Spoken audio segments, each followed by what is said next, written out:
on today's episode of Gathering the Kings. This is a time in a lifetime where a kid with an iPhone can take down a $10 billion business, get out there. Like you said, it costs nothing. Sow the seeds, make the content, be authentic, post, talk from the heart.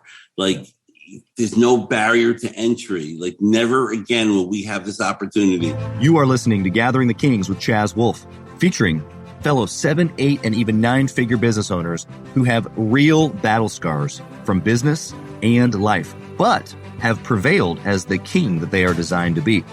We welcome high-performing entrepreneurs to the stage in order to reveal the real of the real on what it takes to build a successful business today. We dissect the good and bad decisions they've made along the way that give a true and accurate picture of the journey of success and how you too can get there.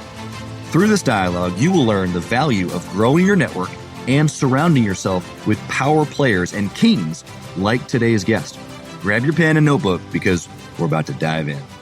All right, everybody, Chaz Wolfe, Gathering the Kings, and we're back. We've got Andrew Ettinger on the line here, bro. Thanks for gathering with us here at the Kings stage. Man, it's pleasure is all mine. Thank you for having me. It's an honor and a privilege, and I come on to your show anytime you want.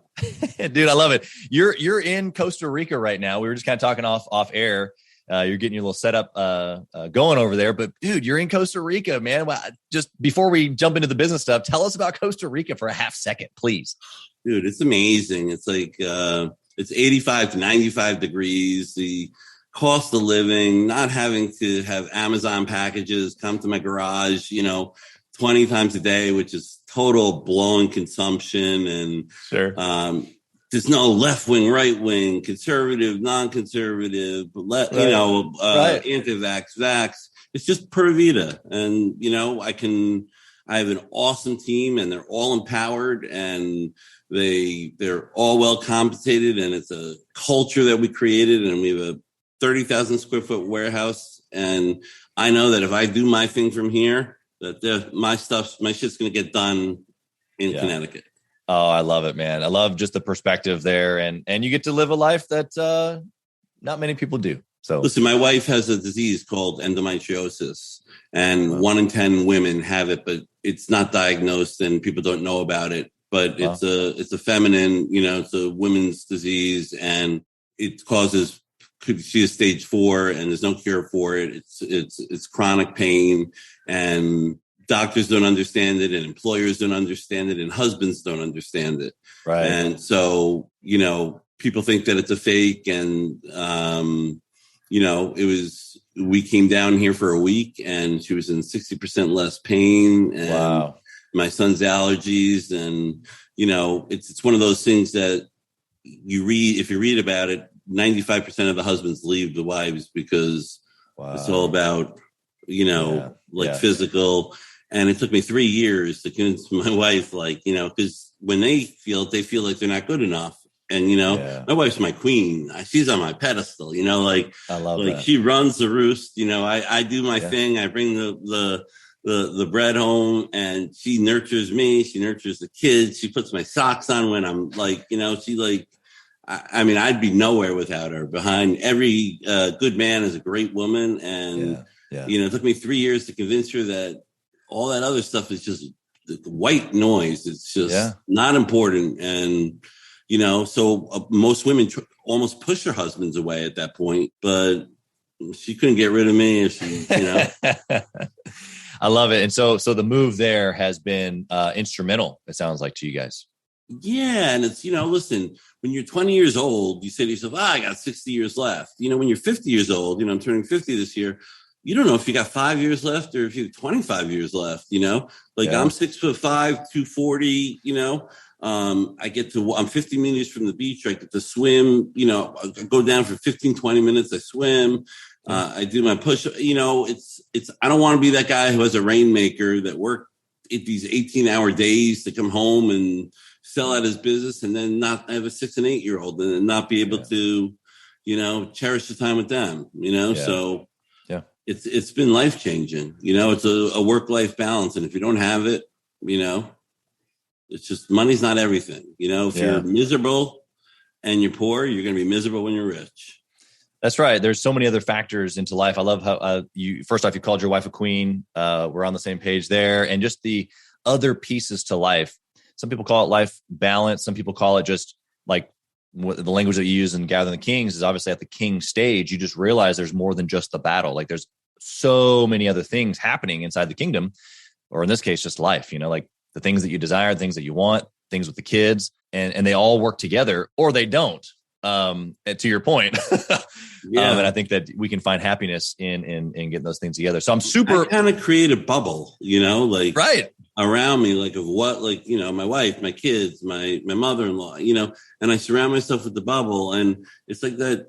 I don't give a crap factor afterwards. Right. That nobody can yell at me about my wife, and nobody can make me feel bad about my kids, and people don't have the right to crap on other people, and everybody's equal and everybody's problems are relative, and, no one's better than anybody else. And people say, I don't have time to call you, or, those are excuses. There's no room in the world for excuses. They're decisions, good ones, bad ones. I love it. So I love it. Yep. You're leading us right into the show here, my brother. Yeah. Good and bad decisions. No, it's good. It's good. I think that every entrepreneur listening right now desires at least some level of what you've said, because in essence, I mean, obviously you're a king in the business. Otherwise I wouldn't have you on the show, but I want to know what type of business you're in here in a second. But what you're giving to us here already before we even really know you is, man, what the picture of what it could be, And I think that a lot of people it should be, we have to be, it should be. Love that. We're all connected, it's in one way or the other, whether we realize it like by 1 degree of separation or 2 degrees or 3 degrees. You look at the war and you look at what's happening in Russia, and, it's like, it's just all that stuff is just, it all combines to affect all of our lives. So, it's just easier to just get along or be indifferent. There's no room for hate. That's right. I love that. Okay. So tell us what kind of business that you have, Andrew. So I don't have a direct mail company. I have a direct mail consulting company. Okay. So very important to us is getting to know our client, no sales pitch, our conversation. We're interviewing our client just as much as they're interviewing us. We give exclusivity. We have a model.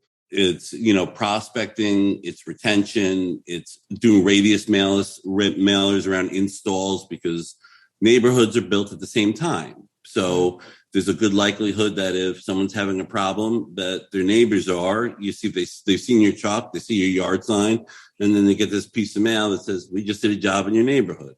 So, and then thank you cards. And then there's the, yard signs and all the other, stuff that just comes along with it. But, sure.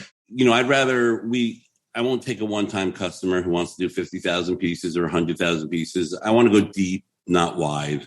It's all data and analytically based. I'm going to find out what your capacity is. I'm going to find out what your revenues are. I'm going to find out what percentage of your advertising you're spending.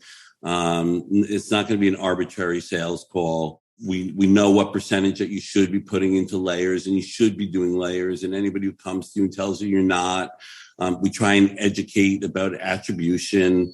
And, there really is no way for someone to give attribution, because it's all going digital. Yep. I'm not buying a pizza if it's not 4 stars or less. So if you're trying to sell me a roof or, an air conditioning unit and you're not 4.5 stars, right, I'm not buying from you. And then I'm clicking on that little Google button. So we initially would ask for a 2-year customer list, and you send it to us, and we'll plot it out on a 3D heat map, and we'll show you everything you don't know about your business. Love that. We'll show you where your clients are coming from, the saturation areas. We'll append data. We'll find out the income levels and the home values that your clients are coming from. And then we can take that information and we can find those people either in a radius of your business, or in certain zip codes, or where you're doing the most business.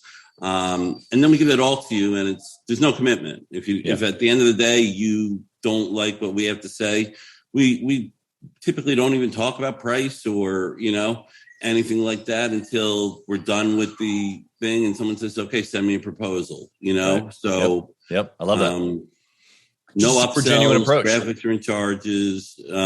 Every 3 months, we do what's called matchback reports. So we want complete transparency. We mail 250 million pieces a year. We mail for brands like Planet Fitness and True Green and Terminex and Buff City Soap. And but we really concentrate on the individual business owner, the blue collar guy.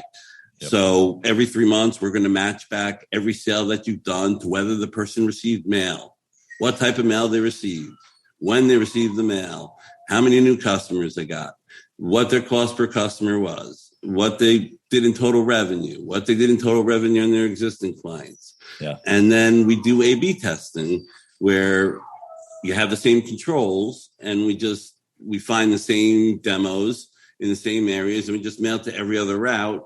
And then at the end of 6 months, you mail we always say, do something that you can go to sleep at night willing to do this for 6 months. Because if that's enough to turn the needle, but not enough to cause you to lose sleep. Yeah. And at the end of 6 months, if I show you that you spend $30,000 in A and B has the same controls, you're doing Angie's List, pay-per-click, radio, television, and both of them. If that 30 grand doesn't show you a $250,000, $300,000 net lift, then fire me. Right. Yep. But it's not, you don't never know what part of the funnel people react to. So I think that piece right there is where you and I connected so much off air, when we first met, was just that your perspective on marketing, which I think that so many business owners can't quite get there because it's like, I think dollar in, dollar out, which is there's a role for that. There's a play for that. There's a time for that. But that's not really what building a brand or building a big business is about. And so for the guys that are listening right now, they're 6 figures. They're trying to get to that 7-figure mark. And some of what they're doing, like you said, maybe it's a lead service, or maybe they're doing the digital pieces that they can track. Like, I got an actual lead. I got an actual sale from this. All those are fine. But what you're talking about is saturating. What you're talking about is being everywhere, being omnipresent, being known, right? So it's retention. Listen, you want to go pay-per-click, you want to do that stuff, that's fine. But it's gambling, like I got a $49 call. I got they all want the install, but when they don't get the install, they just go and they buy more leads. But if you took all those service calls and you just mail for $5 a year, you held on to that client's worth $55,000 over 5 years. Right. It's retention. It's the people who have get them to come back to you. List of active clients of 5,000-10,000 people that are active. Right. That's 75% of your business comes from your existing clients. So, especially we're going into recession and we're going into, or uncertain times. This is when you got to step up. This is when you got to really, be a brand and have your clients know who you are, because your other choices are to maybe change your game plan and, become a discount, but then you lose brand identity, like who are you at the end of the day in 2 years, Yep. Yeah. I love that. I mean, I just think that what you're doing in the market, as far as your service goes, is really practical. But from like a mindset perspective for entrepreneurs, is that I have to get past. It doesn't mean you get rid of the instant gratification in marketing, the digital, the whatever. Like, there's multiple angles to grow your business. What I think the mindset here that Andrew is so good at is you have to be able at the same time to hold on to all the things that you're gathering. And so whether it's lead services or pay-per-click, whatever, you're gathering all these things in the boat, but then your boat has all these holes. And he's just thinking long-term, how are you going to be around in 2 years, 5 years? Are you a sports fan? Of course, play basketball for 20 years. Right. So, okay, if you're the Phoenix Suns and you have the chance to, let me use baseball because it's easier for me. If you're general manager of the New York Yankees and you have the chance to trade, you're at the deadline and you're a fringe team and you have the chance to trade away, Volpe and, Wattinger and Lazinga, if you have the chance to trade away 5 of your prospects for a superstar, that probably is still going to leave holes in your team. You're going to do it because if you're a lame duck manager, you're not going to be back the next year to see all these rising stars come up. Right. So there's so much pressure on CMOs these days to produce instant gratification that they're not even given the leash to build the brand. I mean, look at Terminex and True Green. And I mean, when you go to Walmart, you buy Vaseline, right? Like, if you need, it's not Vaseline, it's petroleum jelly. You know what I'm saying? It's like, that's what you want to be, like, even in a small pond, and that's where you can be most efficient, have the highest margins. Who wants to drive 70 miles out for a lead right now when you can see 4 people, in one day, and now you can only see, one person. Yeah. So it's one of the few things left that really lets you build a brand that you can attack the bigger competitors and where they're weak. Yeah. Like, you're not going to beat them on TV. You're not going to beat them on Facebook. You're not going to beat them on Instagram. You're not going to beat them on pay-per-click. You're not prepared for that with the private equities and everything like that, Right. 100%. Yeah. Big dollars you're going up against in those arenas. Okay. So from your perspective, obviously you've built an extremely successful business. So I want to know about things that you've decided to do or not to do inside of yours. But I also think you've got an amazing perspective because you've worked with so many entrepreneurs in their businesses from a marketing perspective. Totally feel free, as I'm asking some of these questions, to give us some of the perspective that you've seen in their businesses also. And before I jump into like maybe good or bad decision, tell us how you got started in business. Like, how did you become an entrepreneur? Okay, so this is actually my first business that I've actually owned on my own. I was a senior vice president of Morgan Stanley in 2000. I got paid like $1 million to switch over from Prudential, securities.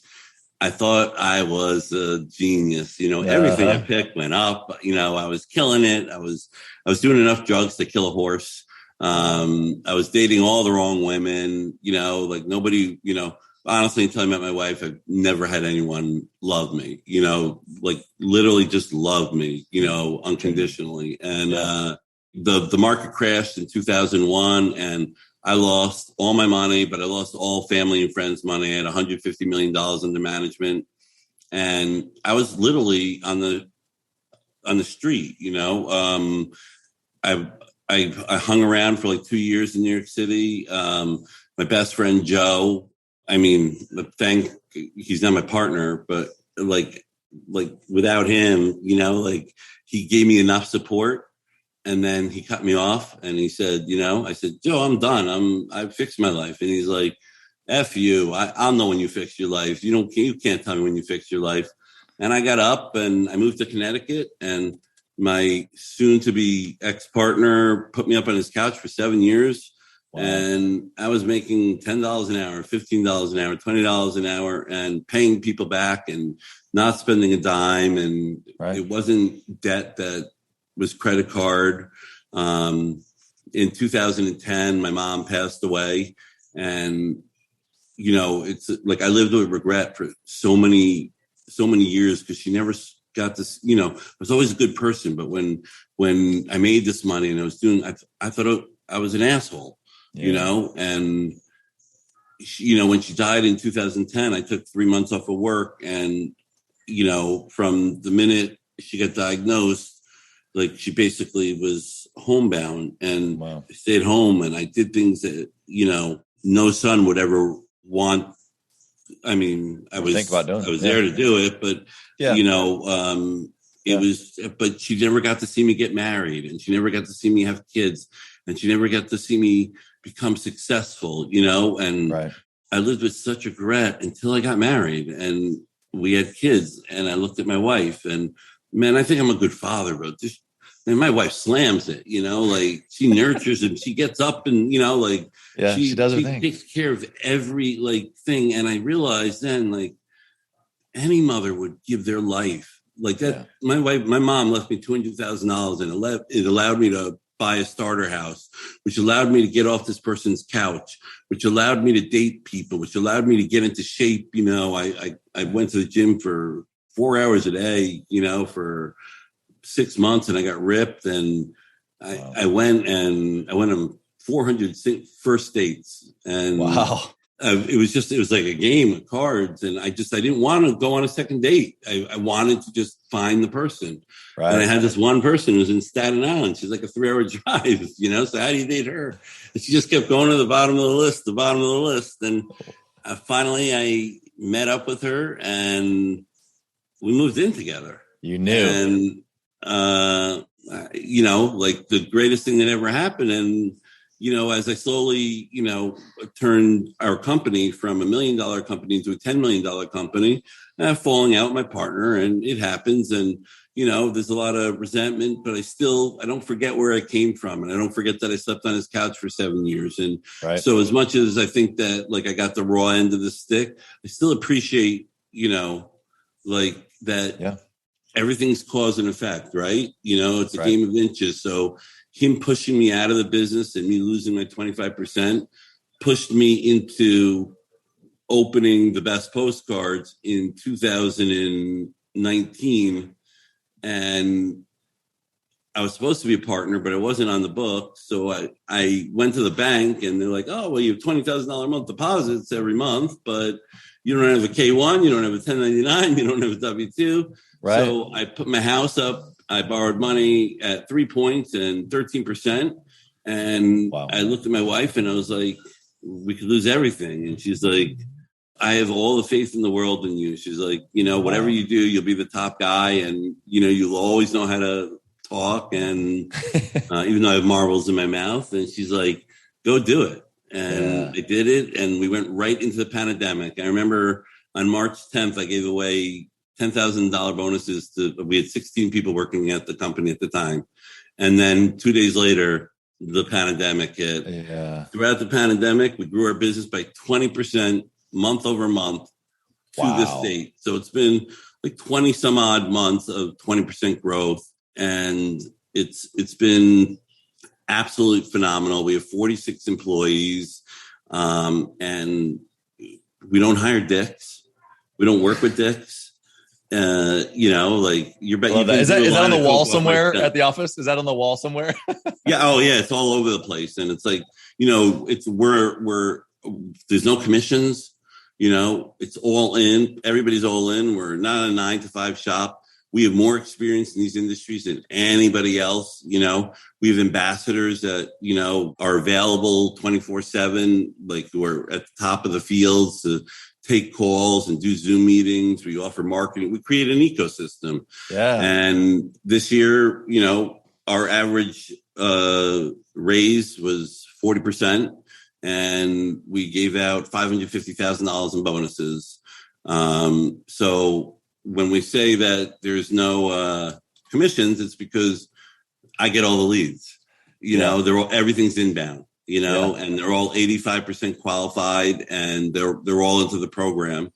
And we pre-qualify because we're going to be your partner. We're going to give you exclusivity. Right. And the only, and we're national wholesalers. So the only way I can make money is if you let me participate in your business. If you want to call the shots and hand me everything, not that I'm closed-minded to it, but you can't hold me accountable for it. Right. And we have a model that works, and we have a 95% retention ratio. Of clients who run off contract that run in perpetuity every month, right? And are killing it. So I love that. Okay, well, let's dive into some of your history here. You've set the stage as an incredible authority, not only in marketing but in business, and also, might I add, family. So thank you for that as well. But and I'm handsome, and bro. This has been bald. Yeah, but I'm handsome. But I'm married, so who cares? Who cares? You got the Costa Rica hat. I love it. Okay, so Andrew, give me an example of a bad decision that you made along the way that these guys that are listening right now, guys or gals, that can relate to, that you can keep them from making the same mistake. So I would say it was at my past company where I was technically a 25% owner. I didn't understand leadership. I didn't understand that, how much culture meant and what discipline means, like, in running a business. And, it's like I said, there's no excuses. It's top bottom approach as to running a business. And if I don't set the example and I don't do things that I'm asking people to do, then nobody's going to do that for me. And looking to be a blame master and say this doesn't work because of this doesn't work because of this. I have people who do $3 million in business and make $1 million. And I have people do $15 million and make $200,000. Right. Revenue means nothing. It means, it's so true. Okay. So the culture piece there, building a team, being a good respecting leader. people, like understanding that, like, I am no better than anyone else in this world, and nobody is any better than me. I don't get awestruck from being a star. Like, you remember the Bronx Tale, when De Niro says to his son, he's like, about the Yankees, and he's like, trust me, Mickey Mantle don't care about your family, and it's like, right. It makes a big difference, especially when you're talking about, the difference of whether someone stays with you or not can be potentially the difference of whether a client stays with you or not, because it's the same concept of building something that someone wants to be a part of. And if you think that you're the stuff, it's funny. I was guesting on a podcast just a couple of hours ago, and we were talking about this exact same thing. It's like, as the owner, if you think that you're it, then that's the bottleneck. That's the pinch. Look, I have 5 heads of my departments. Like, I have a production head, I have a graphic head, I have an account manager head, and they come to me, but they're empowered to make the decisions. Yeah. How can I make decisions on things? I want to be around people who are smarter than me, obviously they want my blessing or whatever, but sure. Someone tells me we need this, we need that, we need to buy this printer, we need to buy this folder, we need to buy this. Like, there's a reason why they're in that position. And if you lose that head of the department, you probably lose the 5 people underneath them too, because when they find greener pastures, they're going to go and say, hey, come over. Yep. We lost one person. We have 46 people. We've lost one person. And I told him to leave. He was a 25-year-old kid who wanted to spread his wings. And I'm like, dude, you got to go do it. Like, why should you be stuck working for me when you have the chance to spread your wings? You want to come back in 2 years, the door's always open, Yeah. Yeah. That's an open-handed scenario too. I've had that, where someone's outgrown their role and there isn't another role. And so it's like, man, I was able to partner with that person for that period of time, develop skill sets in them, lead them in a certain way, and prepare them for their next opportunity. And it pains you in that moment to especially if they're a good team member, but if the next step for them is outside of your organization, then that's okay. And you prepared them, for that. And that's just being human. Like you talked about. I don't want them to be a competitor of mine. Sure. But the thing is, what I do want to do is I want to sit down with them and I want to find out, I want to know the story. You know what I'm saying? Because I just want to make sure that it's something that I haven't done, because I need to grow as a businessman every day. It's like being a parent. There's no playbook. I have people who tell me, like, I'm like, do you put yard signs out? And they're like, no, I don't put yard signs out. We're lazy. I'm like, you just did a $20,000 job. The guy's driving out and you tell me the guy can't put a yard sign. I mean, a yard sign's worth 1.7 clients all day. You know what I'm saying? Like, that's your fault. Go look in the mirror, look at yourself straight in the face and say, this is my fault. Totally. I think even just that right there, like that one little piece here, we obviously service all kinds of entrepreneurs, but whether it's a person in the trades who's listening to that one tactic, or it's someone else who's not in the trades, that they know that one thing. That could be a follow-up email. Right. And I don't know. Thank you gift. Whatever. It's a great point. It's still super applicable. Right. And I talk about it in the trades because it's like a fallback for me. But I mean it for the guy who's running a Smoothie King. If 100%. If I got to wait 15 minutes to get a shake, I'm walking out the door. You know what I'm saying? Like, so there's all those little pieces that you do to your point of client retention, and then let that be the springboard to the next person. And so the tradesperson that hears you say yard signs, they go, it's just one more thing or blah, blah, blah. But right after that, you said it's worth 1.7 clients. You go, well, you just do the math on that. Seems pretty easy to me. I have this client, his name's Lou Baika, and he's a mentor, and he's in this home service business, and I love him to death, and I'm scared shitless of him as well, just because he's like a father, and he points things out to me when I do them wrong.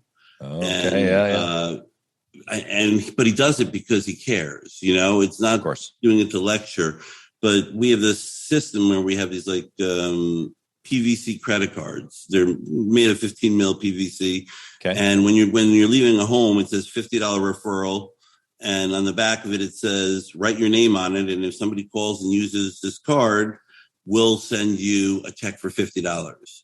Yeah. Now, I've sold millions of these cards. You know, the tech puts his name on it or the whatever it is. Right. And when they get redeemed, you give a spiff, a $25 spiff, and he gets 50 to 60 of these back a month. That's 720 clients a year. Wow. And yet 80% of my clients who I sell them to won't do it. It's just in their closet.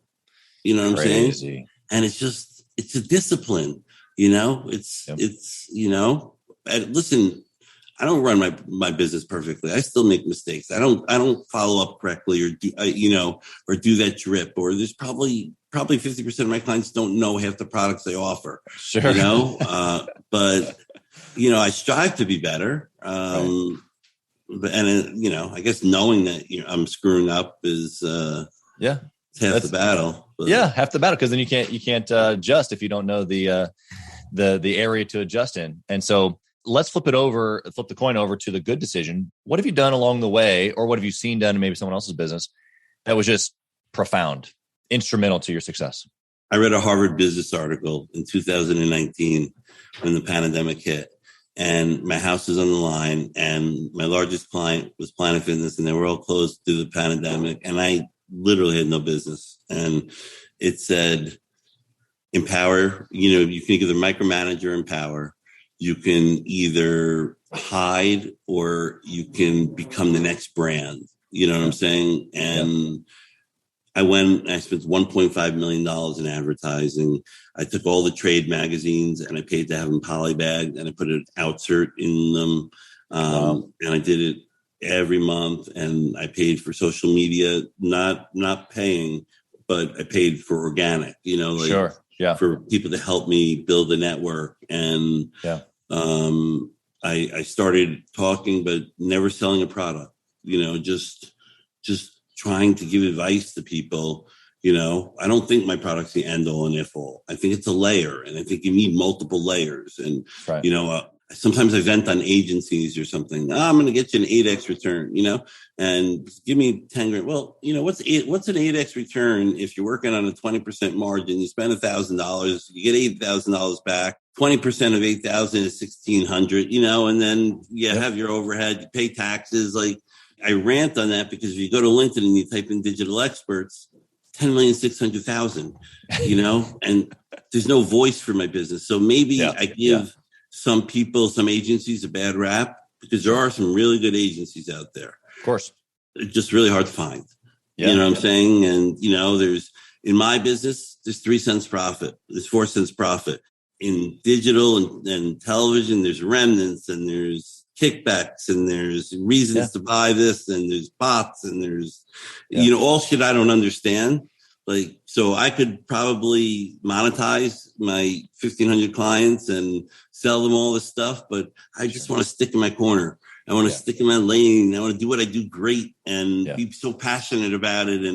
And people feel my passion, and they want to do business with me because, you know, like, if you knew IBM was going to be taken over tomorrow with $1,000, but you couldn't tell your client why, 100%. How many shares would you be able to sell?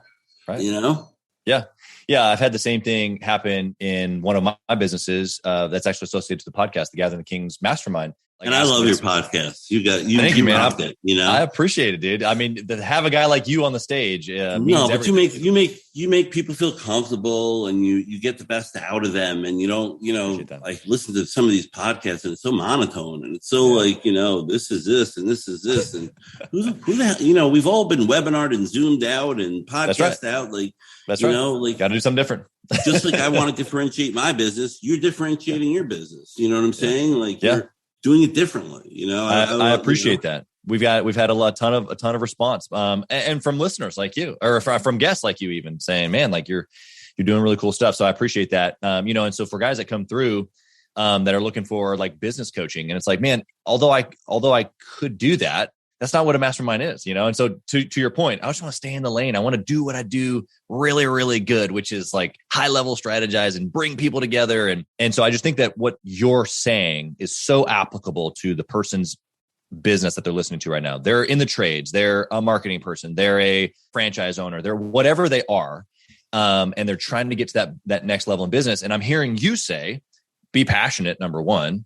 Number two, I'm hearing you say love on your people, see them as people, build a culture of where you actually take care of people. I'm hearing you say build a brand, which includes marketing in different angles, layering, being in places that maybe people aren't on a regular basis. And those things. Where is everybody right now? They're home. They're living home. They're right, exactly. Like own the mailbox, own the home. Yeah. You know? It's funny because I think I told you this when we talked originally, but one of the things that I've started to do for the show, which they just came in, and so maybe I need to hire your services to do this for me, but I just started mailing out like a save the date to people like you who are guests on my show. Yeah.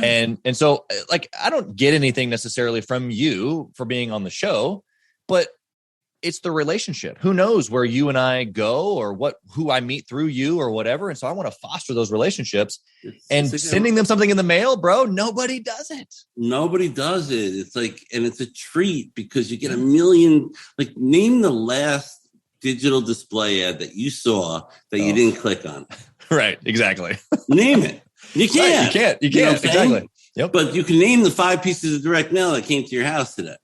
Yeah, that's right. You know, 100%. It's like there's power. It's white noise. It's overload. It's, you know, listen, it's a necessary evil. You got to do it, but have a plan in place to, you know, retain and to, you know, not be so concerned with today's business. I mean, yes, I understand we need today's business, but 100%. plant the seeds for tomorrow. Yeah, that piece right there. If we cut the show right now and only did that 30 seconds right there, and that was all that you would be known for with the Gathering the Kings podcast, I think that in itself, that one sentence makes up so much. It's the short-sightedness in business, right? And some of it's due to cash flow. Some of it's due to like the fact that I just started this thing because I had to, whatever the scenario is for the entrepreneur. But what you're talking about is absolutely huge. If you can you want to be obsessed with today, right? You got to get today. You got to go get today's sales. You have to. But there's that secondary piece that's like, man, if you can have patience, if you can understand as you build something, you're building something that's sustainable over the course of time. It's not just here and gone. You don't want here and gone. You don't want $1 million today and then gone tomorrow. I believe in high impact pieces in advertising, but there's a company like in every state, there's a monster home improvement company. In Connecticut, it's this company called the Georgie. And, you know, whatever they are, a $30-40 million company. But in the 90s and 2000, they were doing advertising. And the old man, it's in the 1886 company. I call him the old man with all due respect, you know, because I'm friends with the children. And, you know, sure. But he did spend $1 million in television, and I would laugh. I'd be like, "Oh, he's advertising for the entire industry. People get home, they're going to type in bath creations, or they're going to type in blah blah blah blah blah blah." And you know what? I have a shared mailer, which just made sense for me in Connecticut, but it's a lower impact. But they do a page, and they get 250 calls in 800,000 homes, and then the guy Matt Smith does a page of 850,000 homes and he gets 17 calls. People want to do business with the Georgie. They want to do business with the company that's going to be around to fix that roof you know, and they also get $30,000 for that roof instead of $23,000. Do you know that you're 70% more likely to sell an existing client than you are a non-existent client, like a prospect? That's huge. Like, you're not going up against anybody. They're taking your advice. They're your friends. They're like, you've already made the connection that they want to do business with. Exactly. Yeah. And I think that what you're doing in the marketplace on how to help entrepreneurs exploit that, right? In a good way, right? And not an exploit that isn't in a bad way, but to further that relationship, because actually as an entrepreneur, it's your duty. We talked about this right before we started the show. It's your duty as the entrepreneur to provide the service to your clients. And in this case, if you have something that they need that you just need to tell them about because they've already done business with you, then it's your duty to let them know. And so I love the, so we gotta, and it's also like, I'm plagiarizing this, you know, and I'm going to do a video with it, my daughter later, but it's like, you know, offer someone like 3 products, offer them like, if I go and I offer my daughter Ritz crackers, she's going to look at them and she's going to be like, you know, and then if I offer an apple, but I push her a little bit and I say, "Come on, Karen, it's good for you." And so she'll take 2 bites and she'll throw it away. But then if I hand her a box of Nerds, she's going to go. So don't offer products that you want to sell. offer products that people want to buy where cost doesn't matter. You know what I'm saying? Yeah. So, you know, it's you need to provide a solution to a problem and find out what people want instead of pushing something that you want, you know? 100%. I mean, and so to translate that into marketing terms, just to make this super practical for the listener. Yeah. If I do decks, for example, purposes, what you can help me do, or what I should be able to do in my business, but you're just a tool I can use, is to get in front of the people who want decks, right? So whether that's the specific type of home or a specific neighborhood or whatever that you can do through your analytics tells me this is where I can hone in my effort and even money. But here's the even better part. You do decks, but you're an exterior remodeler. So you're doing roofs and you're doing gutters and you're doing siding. So you get in the door and decks.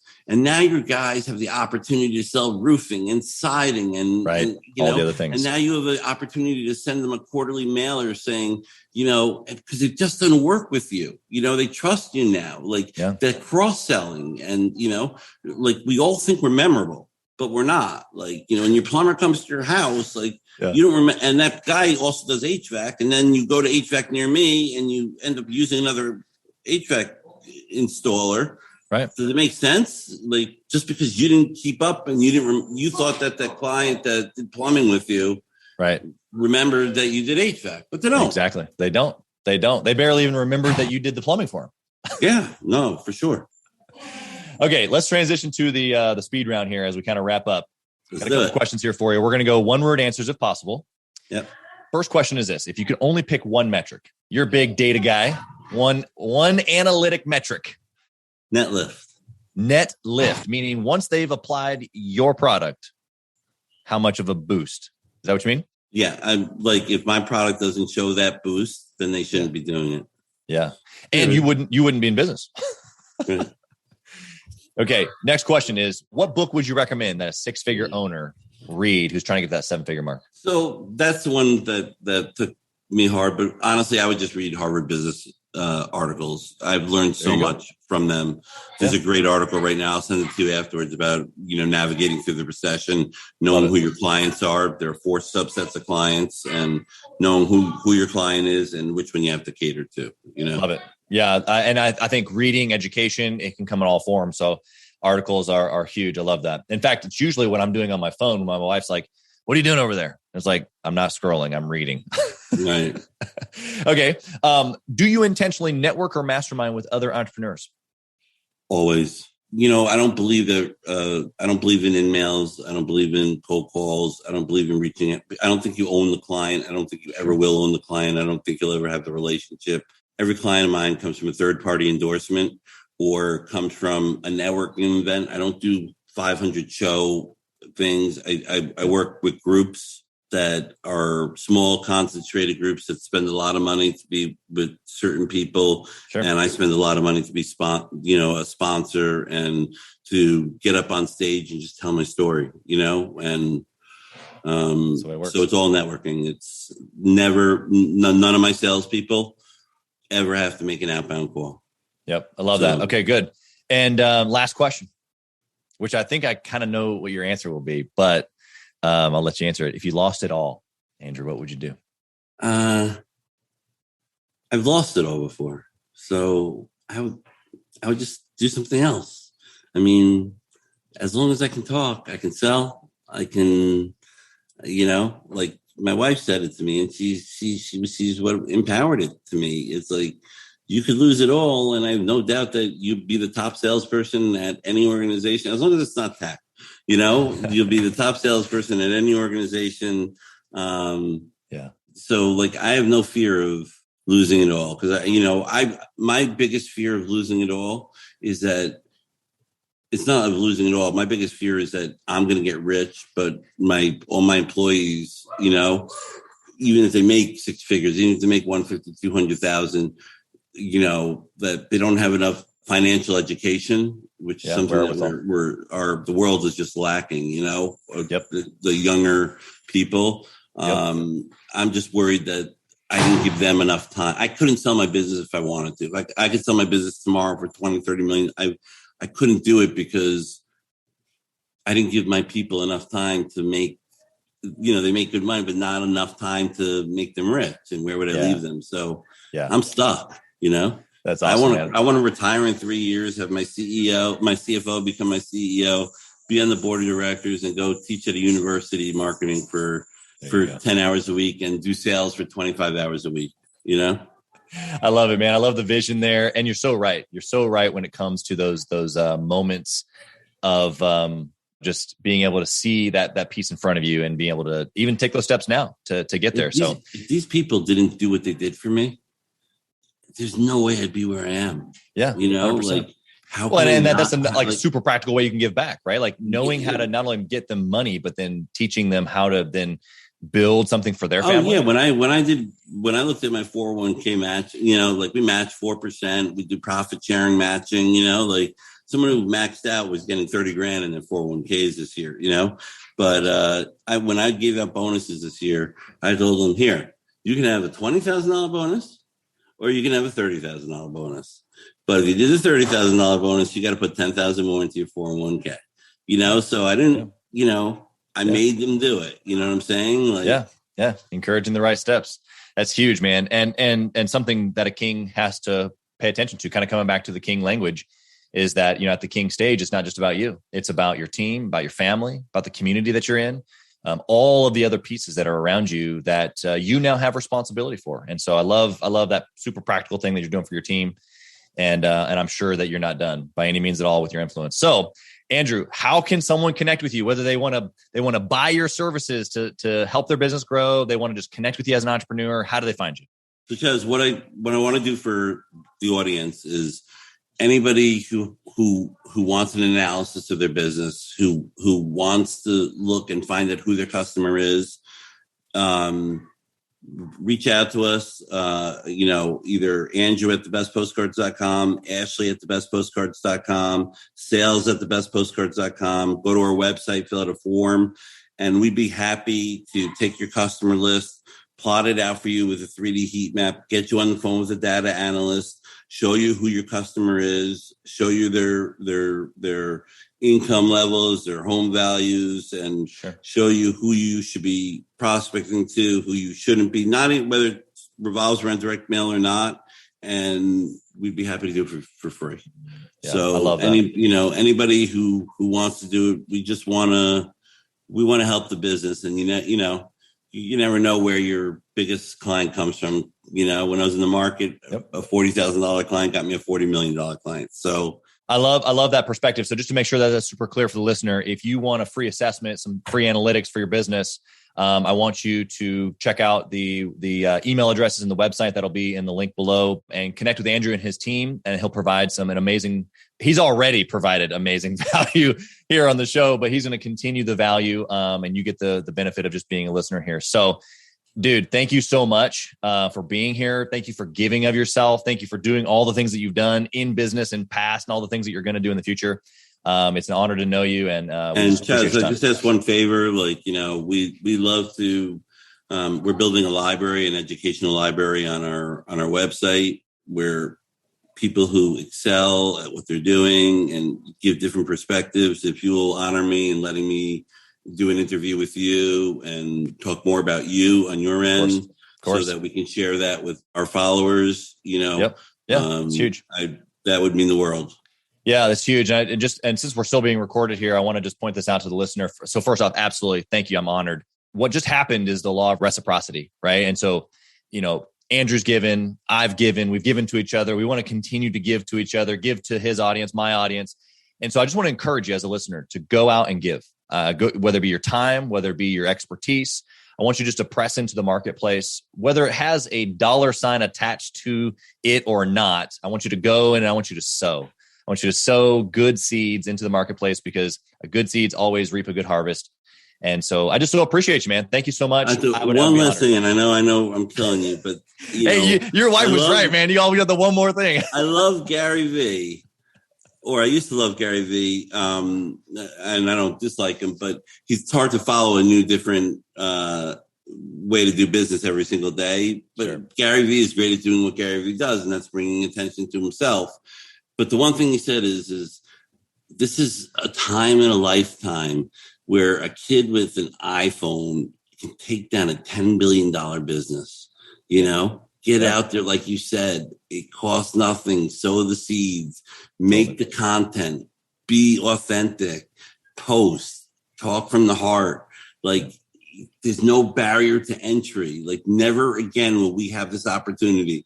LinkedIn is by far the most incredible thing that I've ever seen in my life for a business owner. Like, if you're a business owner and you're not on LinkedIn and taking advantage of it, you're missing out on maybe a once in a lifetime thing.